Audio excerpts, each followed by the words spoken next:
अवैध धंद्याचे वसूलदार यांच्या विरोधामध्ये मी 30 तारखेला अन्नत्याग उपोषणासाठी बसलो होतो। आज त्या उपोषणाची या ठिकाणी सांगता झालेली आहे।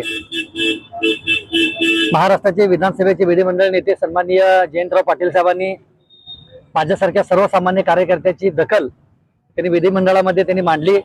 ते आदरणीय ह्या सोलापूरकरांच्या वतीने जयंत पाटील साहेबांचे मनापासून हात जोडून त्यांचे मी आभार मानतो। तसेच सोलापूर शहरातील अवैध धंद्याचा जो विषय जो आहे तो अत्यंत महत्त्वाचा होता, पोटतिडकीचा होता, जनतेच्या हिताचा होता म्हणून साहेबांनी घेतला।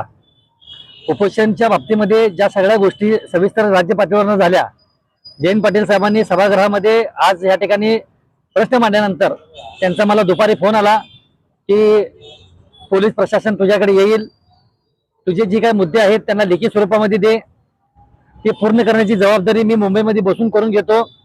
त्याच्यानंतर या राज्याच्या उपमुख्यमंत्री सन्माननीय सुनेत्रा वहिनी पवार वहिनींचा देखील मला दुपारी फोन आला। वहिनींनी देखील मला आश्वासन दिलं की तुझ्या निवेदनाच्या प्रत्येक शब्दाची दखल घेतली जाईल, अशा पद्धतीची जी ग्वाही मी तुला स्वतः देते आणि त्यामुळे तू या ठिकाणी उपोषण मागे घ्यावे आणि त्या पद्धतीच्या सूचना या सोलापूर शहराच्या पोलीस आयुक्तांना केलेल्या आहेत। आज त्याच पद्धतीने माझ्या सोबत कायम पाठीशी असणारे सन्माननीय सोलापूर जिल्ह्याचे जिल्हाध्यक्ष उमेशदादा पाटील, आमदार संजयजी बनसोडे साहेब यांनी देखील वेळोवेळी मला मदत केली। तसेच आपल्या सोलापूर शहराचे माजी पालकमंत्री सन्माननीय दत्तात्रय मामा भरणे यांनी देखील पोलीस आयुक्तांना सूचना केल्या, बनसोडे साहेबांनी देखील पोलीस आयुक्तांना सूचना केल्या। ह्या सगळ्या गोष्टीचा निष्कर्ष काढल्यानंतर पोलीस आयुक्तांनी मला या ठिकाणी सोलापूर शहरामध्ये अवैध धंद्याच्या बाबतीमध्ये कडक भूमिका घेण्यात येईल आणि तसेच ज्या 3 पोलीस अधिकाऱ्यांच्या बाबतीमध्ये मी नावे सांगितलेले आहेत ते पोलीस अवैध धंद्याचे वसूलदार आहेत म्हणून, त्यांच्या बाबतीमध्ये सहाय्यक पोलीस आयुक्तांच्या नियंत्रणाखाली एक चांगली समिती गठीत करण्यात येईल आणि त्यांच्या चौकशा देखील सुरू झालेल्या आहेत। अशा पद्धतीचे देखील ह्या सोलापूर शहराचे पोलीस आयुक्त सन्माननीय एम राजकुमार साहेबांनी मला आश्वासन दिलेलं आहे।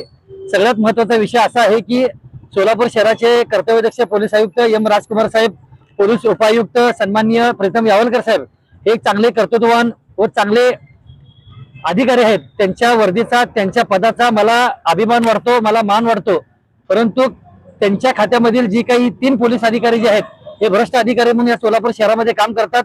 त्यांच्या ह्या तिघांच्या कृत्यामुळे या सोलापूर शहरामध्ये पोलिसांच्या खाकीला कुठेतरी तडा पोचवण्याचं काम होते, अशी दखल त्यांनी घेतलेली आहे आणि मला सन्माननीय पोलीस आयुक्त साहेबांनी त्या पद्धतीचं आश्वासन या ठिकाणी देण्यासाठी त्यांचं शिष्टमंडळ या ठिकाणी आलं होतं। सहाय्यक पोलीस आयुक्त सन्माननीय खुर्री मॅडम, क्राईम ब्रांचचे PI सन्माननीय अरविंद माने साहेब, तसेच सदर बाजार पोलीस स्टेशनचे PI लकडे साहेब, ह्या तिघांचं शिष्टमंडळ येऊन या ठिकाणी मला या ठिकाणी आश्वासन दिलेलं आहे। त्यांच्या आश्वासनाच्या बाबतीमध्ये मी या ठिकाणी विश्वास ठेवून आणि माझे वरिष्ठ महाराष्ट्रामधले जे काही नेते आहेत, सन्माननीय 6 वेळा अर्थमंत्री आणि कॅबिनेट मंत्री झालेले सन्माननीय जयंत पाटील साहेब असतील, आमचे आदरणीय वहिनी साहेबांनी देखील मला स्वतः वहिनीने सांगितलेलं आहे की तुझ्या निवेदनाच्या प्रत्येक शब्दाची दखल मी स्वतः उपमुख्यमंत्री कार्यालयामध्ये बसून मी बैठक लावते, मी बैठक घेते आणि तुझा विषय मी संपवते, असा देखील मला विश्वास दिलेला आहे।